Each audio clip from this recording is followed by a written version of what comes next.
desk and looking out her window and making notes on what goes on out in front of her in the day room during the next 8 hours. Her face looks pleased and peaceful with the thought. Then she sights those black boys.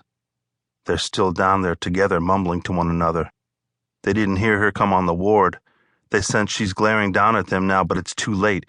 They should have knew better than to group up and mumble together when she was due on the ward. Their faces bob apart, confused.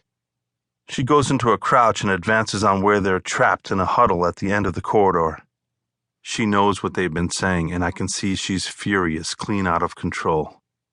She's going to tear the black bastards limb from limb, she's so furious. She's swelling up, swells till her back's splitting out the white uniform, and she's let her arms section out long enough to wrap around the three of them 5, 6 times.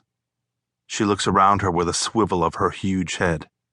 Nobody up to see, just old Chief Bromden, the half-breed Indian, back there hiding behind his mop and can't talk to call for help.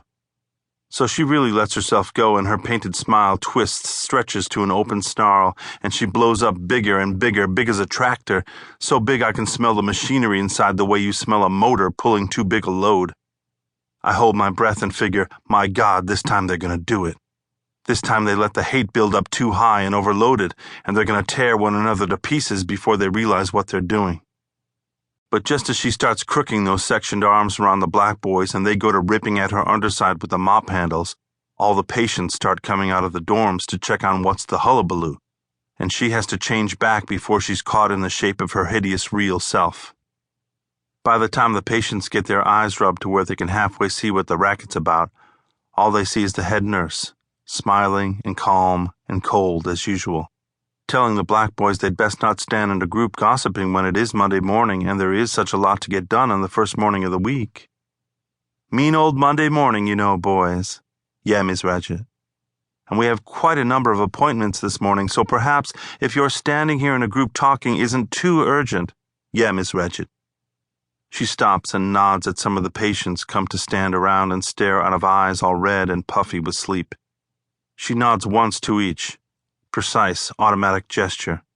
Her face is smooth, calculated, and precision-made, like an expensive baby doll, skin like flesh-colored enamel, blend of white and cream and baby blue eyes, small nose, pink little nostrils, everything working together except the color on her lips and fingernails and the size of her bosom. A mistake was made somehow in manufacturing, putting those big womanly breasts on what would have otherwise been a perfect work, and you can see how bitter she is about it. The men are still standing and waiting to see what she was on to the black boys about, so she remembers seeing me and says, "And since it is Monday, boys, why don't we get a good head start on the week by shaving poor Mr. Bromden first this morning, before the after-breakfast rush on the shaving room, and see if we can't avoid some of the, disturbance he tends to cause, don't you think?" Before anybody can turn to look for me, I duck back into the mop closet, jerk the door shut dark after me, hold my breath. Shaving before you get breakfast is the worst time. When you got something under your belt, you're stronger and more wide awake, and the bastards who work for the combine aren't so apt to slip one of their machines in on you in place of an electric shaver. But when you shave before breakfast like she has me do some mornings, 6:30 in the morning in a room all white walls and white basins and long tube lights in the ceiling making sure there aren't any shadows, and faces all around you trapped screaming behind the mirrors, then what chance you got against one of their machines? I hide in the mop closet and listen, my heart beating in the dark, and I try to keep from getting scared, try to get my thoughts off someplace else, try to think back and remember things about the village and the big Columbia River, think about, one time Papa and me were hunting birds in a stand of cedar trees near the Dalles. But like always, when I try to place my thoughts in the past and hide there, the fear close at hand seeps in through the memory. I can feel that least black boy out there coming up the hall, smelling out for my fear. He opens out his nostrils like black funnels, his outsized head bobbing this way and that as he sniffs, and he sucks in fear from all over the ward. He's smelling me now. I can hear him snort.